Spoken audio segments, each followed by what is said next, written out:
Good morning, people in the south. How you guys doing? And good day, my people in the east. And my people in the west. Good afternoon. My friends in the north. Good evening. How you guys doing? Yeah, it's another day. It's another dollar. Another week, another month. No, it's not another month. It's just another week. Yeah, man. The weather has been hectic. It's been raining, cats and dogs every day, every hour. Probably in the next hour it will be raining where I am right now. So it's kind of confusing, you know. You end up being up to here with the rain because it's wet everywhere. Yeah, but back to business. I have realized that many businesses, many entrepreneurs, many innovators across South Africa specifically were taught, or they have a tendency of going small, you know. They have a tendency, or we have a tendency of going small in business. We have a tendency of not thinking big. We have a tendency of we actually never been taught to go big and think big. We've always been taught to build for the guy just around the corner, to build for only the neighbors in the streets, you know. Even when you sell say products that you make yourself, you don't make enough. You don't make a lot, you just make enough for the people on the streets to be able to get the product whenever they need. So we were actually taught by some of our government agencies, because they are mostly used to calling our businesses projects. And I once refused, about 4 years ago, I refused to write my business name. We were attending some kind of business forum, and then government agencies came to address us and share some information around business funding and stuff like that. And they gave us forms to complete, and there was a part where they said project name, and then I did not complete that part. And then they brought back my form and said, in front of everyone, someone did not complete his business name. And they asked me a question. Okay, they asked, who is this person? Because I had my name on top of the form. And I said, it's me. And they said, oh, have you not got your business registered yet? Because we see you did not complete your business name. Then I said, no, I have. And they said, why have you not registered your business? Why have you not completed your business name on this part of the form? Then I was like, no, I did not understand, because I do not have a project. So the form says project name. I don't have a project. Then they said, no, guys, project name is your business name. Your business name is your project name.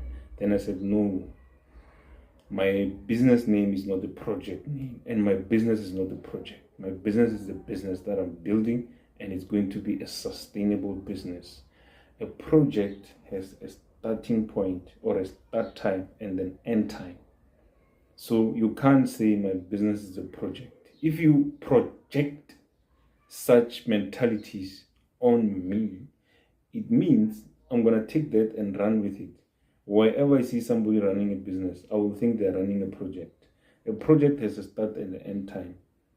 So my business doesn't have, it has a start time, but I don't think it will have an end time, as in projects, because projects mostly run for, say, max 5 years. So I'm 6 years old now in business, and according to them, my project would have ended because it was 4 years ago. My project would have ended in its first 5 years, because I believe most of the projects, the maximum running time is 5 years. So it would have ended a long time ago. So I refused to call my business a project, because my business is not a project. This is the mentality that we were taught, that our businesses are projects. But other businesses, big businesses, are called businesses. Us, because they're small, they're called projects. I refuse for my business to be called a project. You can't call my business a project. That's why when I build, I don't build for just the guy around the corner. I build for the global market. Yeah. So that is the problem that I've picked up throughout or during the week. Normally I go through social media pages, I read the news, I read all of those kind of things, and as I do that, as and when I do that, I pick up certain contributing factors that might add value to the channel, and I share them here with my own experiences.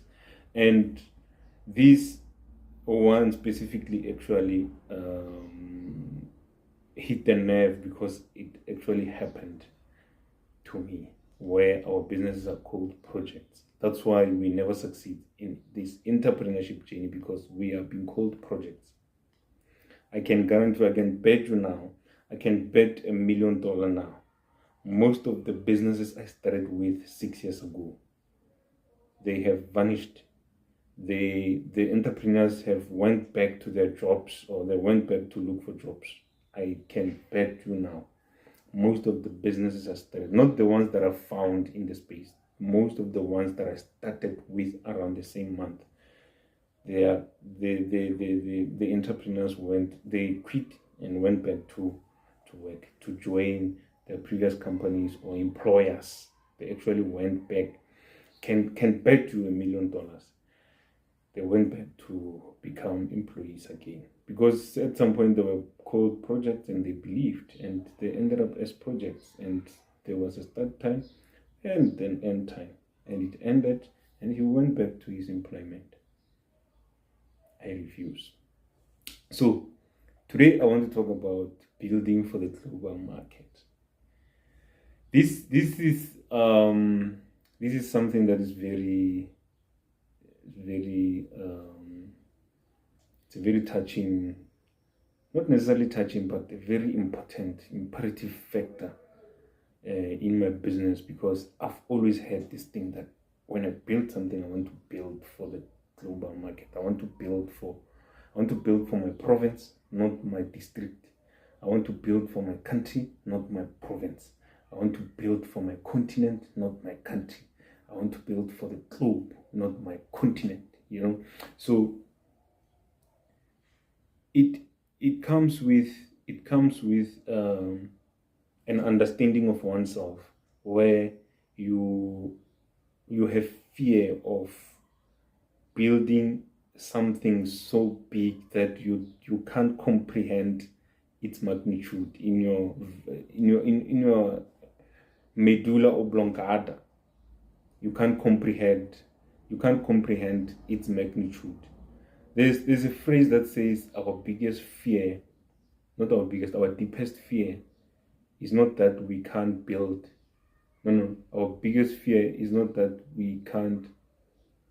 Okay, let me put it in my own analysis. Our biggest fear is not that we can't build for the global market. Our biggest fear is that we cannot comprehend the magnitude of we cannot comprehend the capabilities and the greatness that building for the global market can yield for. We can't comprehend that. So that's our biggest fear. We can't comprehend that the capabilities and the greatness that building for the global market can yield for us, for our businesses, beyond measure. When we say something is beyond measure, is that you can't measure the amount of greatness that you are comprehending in your head. That if I build for the global market, that means my products are going to be sold in my neighborhood, in my district, in my province, in my country, in my continent, in the entire world. My service is going to be used in the same levels, No, man, it can't be me. You can't comprehend that. So it's beyond the measure of your comprehension. You can't. You can't. So that's our biggest fear, because you can't sit for 10 minutes and actually take yourself through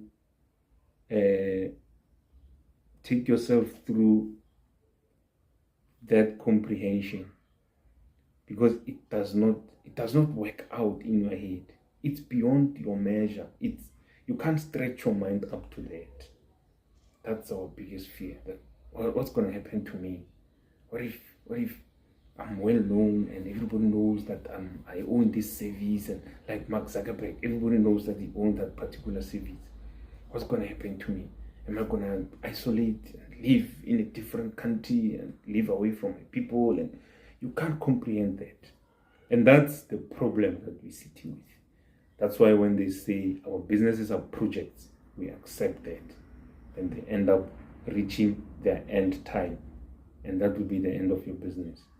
I refuse that. So I do not have that deepest fear. I do not have that problem with comprehension. I have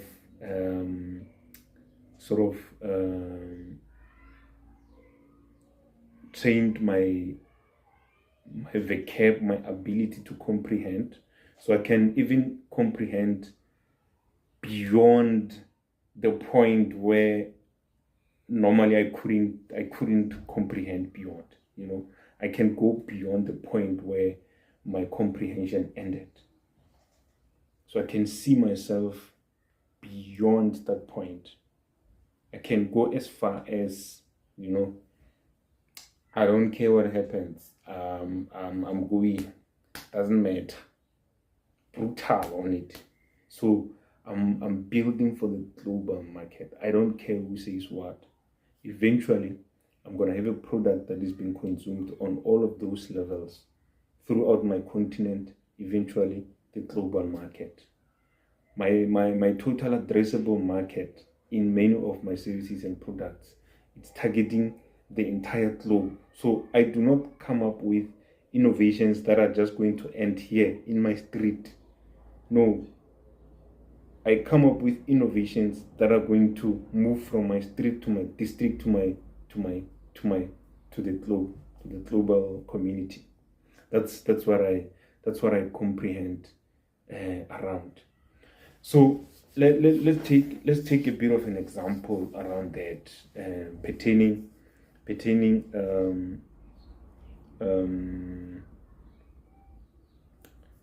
many entrepreneurs that I've ran the race with, that have had a bit of a share in terms of experience, and I'll give you an example with I will not mention names, but I'll just give an example with some of the challenges that we had. One lady, we were in a business seminar. She designs these bracelets with leather and metal, and she actually buys a complete raw leather, and then she cuts it out and make bracelets and all these kind of things, earrings and everything. That lady, we were in a business seminar beginning of 2024, before. That lady, I met that lady a couple of months later, and she was so much discouraged with a business that I think she had started it 3 years ago at the time when we met. She was so discouraged because she had a talent. She went to school for that crafting thing. She had a talent that she wanted to express in the form of hair designs. And she was so much discouraged that she quit the business and she went to look for a job. I met her somewhere, and she told me that she got a job at the mine. Now she works in a mining plant. She dropped everything about her talent, everything about her beliefs, everything about her entrepreneurial journey, everything that she believed in when she started the entire thing. She dropped all of that. And then she went. There's a feeling that you go through when you start, which encourages you to start, and you have reasons why you are starting. And that feeling should never ever leave your heart. Every day when you wake up, you should wake up to that feeling, similar or more, every day. Because when you wake up to that feeling fading away, you're going to end up not understanding the reasons why you started in the first place, and you're going to drop. She dropped. She got a job in the mine. She's now working in a mining plant. I think she gets paid around roughly 20,000 rands a month, no, if not 15,000 rands a month. And she's happy with that. But all her dreams are shattered, buried, because of the thing that we were taught, that your business is a project and you cannot build for the global market because your talent is not enough. Your competitors are bigger than you, you know. You can't compete with so and so. She dropped that business. She still had so many. I mean, if you take a product to some exhibition center somewhere where maybe there's tourists who came through to see some of the talents we have in this country, I think they would love her work because she's top notch. But she dropped everything. This is how dangerous the mentality is, where we're being taught that our businesses are projects. They have start point and end time. So you can't tell me my business is a project. If wherever you are, you've been naming your business a project. When there's a project name, you name the name of a business. This is the project name. Clothing, what? No. PTY Ltd. You can't be a project. You're a fully fledged business. You pay tax to the South African Revenue Services, to the revenue collector of the state. You employ people that you pay salaries to on a monthly basis. These people are getting paid into their bank accounts on a monthly basis. They use that money to go buy groceries for their families because they work for a specific company. You're a fully fledged business. You're a fully fledged company. You're probably even paying VAT to the collector of the revenue because you charge VAT to your products. But yet you allow someone to come and tell you that your business is a project, your business is small. We call it a project because it's small. It's our project. We're still looking after. No, you're not looking after my project or my business. You are looking after the projects that your agency or your government agency has started to support our businesses. The project is that thing that brought you here to come and support our businesses. My business cannot be a project. And many people have been discouraged. At some point this year, I was in a room, auditorium full of young people, about 50 young people. We were attending some business course, and some business training. And we later went back to continue because it takes place every other month. So we later went back to attend the second version, or the second module, or the second one. The number had dropped to around 20-25 entrepreneurs. We went for the third time. The number had dropped to less than 10 entrepreneurs. And then the facilitators were asking, because the training does not offer some kind of certification. It's just for information sharing. They were just pumping us with information and equip us with information so that we know, because they're fully aware that many entrepreneurs, small businesses in South Africa, entrepreneurs start businesses without understanding something. That's the main reason why I started this channel myself, because I know many of us start businesses before we understand something about business. At least understand something about the business. Most importantly, understand that your business is not a project. On the third occasion, we were less than 10 in the auditorium, and the facilitators were asking, what went wrong, what happened, why are people not turning up, what happened, because day one this place was full, day two half, day three quarter. It's because the training did not come with money. They were not giving us money. They were not giving us some kind of equipment to support our business. It was just information sharing. But because people don't want that kind of information, they decided not to come. Because at some point in their journey, they were told your business is a project. So they are running after the end time of the project. So if you keep on pumping them with information without giving them money, their time is running out, because the project must end. So they need to have collected money before the project ends. They will not attend seminars that are not going to give them money, but information. They don't want information. They want money. They want equipment that is going to support their businesses. And if they don't get that, they quit. Within 5 years, they quit. Some say 999 days, which is about 3 years. They quit. So we are not projects. We are business owners. We own businesses, professional businesses. And because these businesses that we're owning are new and small, we are growing them gradually. All you need is patience. Go look at one of the episodes that I did around patience. How much patience you need to build this thing. How much patience you need to grow this thing. How many challenges will challenge you before you can actually see proceeds of your work, of your hard work. Everyone else has been through that. I even gave an example with big entities like C, who started to see their positive profits 20 years later, 20 years after they've started the business. So this is a journey. It's not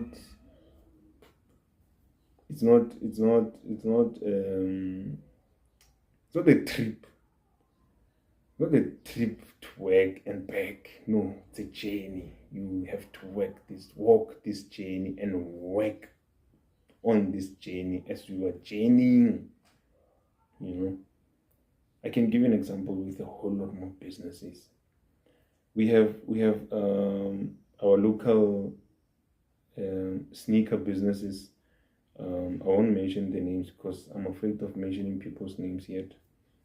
I don't have money for lawyers. So we have a sneaker brand in South Africa. International sneaker brands. We have local sneaker brands. Did you hear what I just said? We have international sneaker brands and we have local sneaker brands. The international sneaker brands I'm talking about are the Nikes, your Adidas. Those are international sneaker brands. Why do we call them international? It's because we were taught that those brands, because they were not made in South Africa, they're not owned in South Africa, they should be regarded as international sneakers. You'll find them everywhere. You go to Libya in Africa, you'll find a Nike sneaker brand. You go to Algeria in Africa, you find a Nike sneaker brand. You go to Russia in Europe, you find a Nike sneaker brand. But if you go to Libya and look for a sneaker brand called Batu or Drip, you might not find it. Simply because we still trapped in this mentality of building for just the guy around the corner. At least Batu and Drip are built for the district, for the province, for the country. You can find those sneakers everywhere across the country. I think you can also find them in our neighboring countries as well, the likes of Zimbabwe, Mozambique, to an extent of Kenya maybe. I think you can find them. Botswana, you can find them. I think so. I haven't seen them, but I think you can find them. I've seen Batu in Botswana and Drip. I think I've seen them in Botswana, because Botswana is just here. You just walk there. We just walk to Botswana. You know, people in Mafeking walk to Botswana. So those sneaker brands are supposed to be for the global market. The question is, why are they still not for the global market? If you want to buy them, you have to come down to South Africa and buy those sneaker brands, go back home. You know, I know the innovators and the inventors and the business owners in those businesses have that vision. It takes time. That's why I said it's a journey. They are journeying on this thing. Eventually, you'll find the sneakers everywhere in Africa. Eventually, you see where it started regionally, it went district, it went provincially, it went until eventually you're going to find it throughout Africa, then globally. But me, in my mind, everything that I think of, it has to be something that if I pack my bags now and go pitch my business in Nairobi, the business will be implementable in Nairobi, in Kenya. If I pack my bags from Kenya and touch down in United Arab Emirates, my business will be implementable in United Arab Emirates. That's my thinking around building for the global market. So do not build whatever that you're building with the mentality of the guy just around the corner. Build with the mentality of the global market. There is no way that your business will not succeed if you have your products and services running in the UAE, running in Kenya, running in Botswana, running in Zimbabwe, running in Malawi, running in Chad, running in Eritrea, running in Libya, running in Algeria, running in Spain, running in Canada, running in Colorado. There's no way. Somebody's buying somewhere. Somebody somewhere is going to buy. That's my mentality. I don't want to produce chicken and sell it only for the guy around the corner.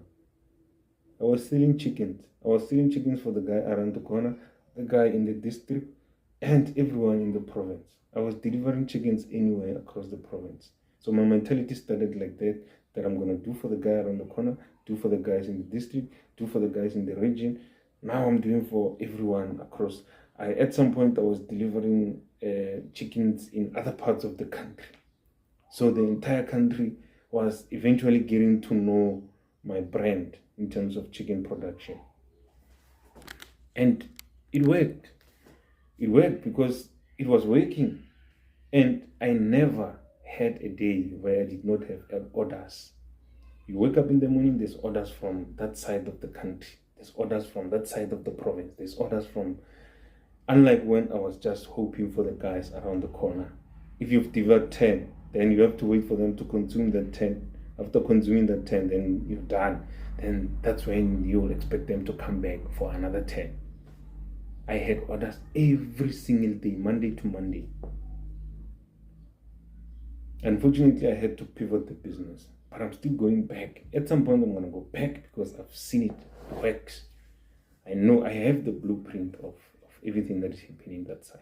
You can't tell me nothing about that side of the business. So that was what I wanted to share today. And before I close, I'm continuing with my journey. Remember, I'm taking you along my journey from the start of the first episode in the channel until now. So I'm taking you through my journey in different episodes. I try to highlight how I have been working on my entrepreneurial journey, how I've been working on my products and services and stuff like that, my failures and all of that. So this is a journey that I'm taking you along. You are being tagged along on this journey so that you will also understand that the things you're going through are the things that you're supposed to be going through. They are not new to anyone or to you. So I'm going to continue with my smart skipping journey, which is the current journey that I'm riding on. So last episode I spoke about the task that we were doing, how difficult and how we were cooked through those tasks and all of that. So I'm gonna get to a point where we were now cooked, we were ready, and they prepared us through what was that?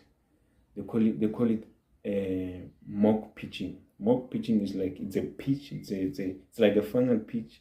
It's as scary as the final pitch, but it's not the real pitch. So the people that are going to be judging, some of them are the judges that you're going to find in the final pitching. They just want to see if you're ready after everything else that you've been through. So we did something called mock pitching. So through mock pitching, the rules are the same as the final pitch. Everything is the same. You follow everything as you were taught, and then you pitch your business. And they record the entire thing. Then after that, they send you the recording. Then you listen to yourself pitching, and you listen to the mistakes that you've been making. And we've been practicing the entire time. Been practicing how to pitch this thing and eventually we did our first official pitching, but it was a mock. It's like dummy pitch. We did that, and I think I did very well. The pitch was supposed to be 10 minutes. I did it in 9 minutes, 30 seconds, and some couple of milliseconds. And as I listened to the recording, I was able to correct some of the things that I want to iron out, some of the things that I want to refine, so that in my final pitch, I'm able to correct some of those tweaks and then tick all of those boxes. And I think that mock pitching prepared us very well to be able to be aligned with the final pitch.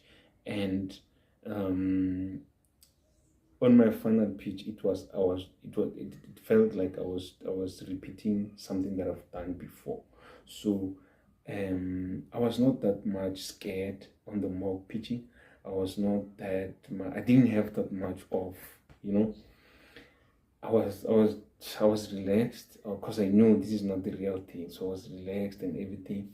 And here the number was still high.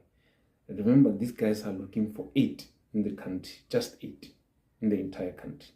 So the number was still very high, and we completed our mock pitching. And after the completion, they gave us the results. They gave us their remarks. Look at that. Look at this. Correct here. Correct that. The numbers here doesn't make sense. Fix your numbers and everything. And that was it. And from there, you wait for the final pitch. So in the next episode, I'll take you through the journey of the final pitch. And after the final pitch, there was another pitch where we had to pitch to the minister of the Department of Science, Technology and Innovation. I'll take you through that as well in the next episode or so. So I think that's all I had for you for today. And before I go, check out the VC4A. They've loaded a whole lot of support programs. I think most of these programs will start supporting businesses next year in January. So if you apply now, you'll be able to get a support program which might fund you next year January.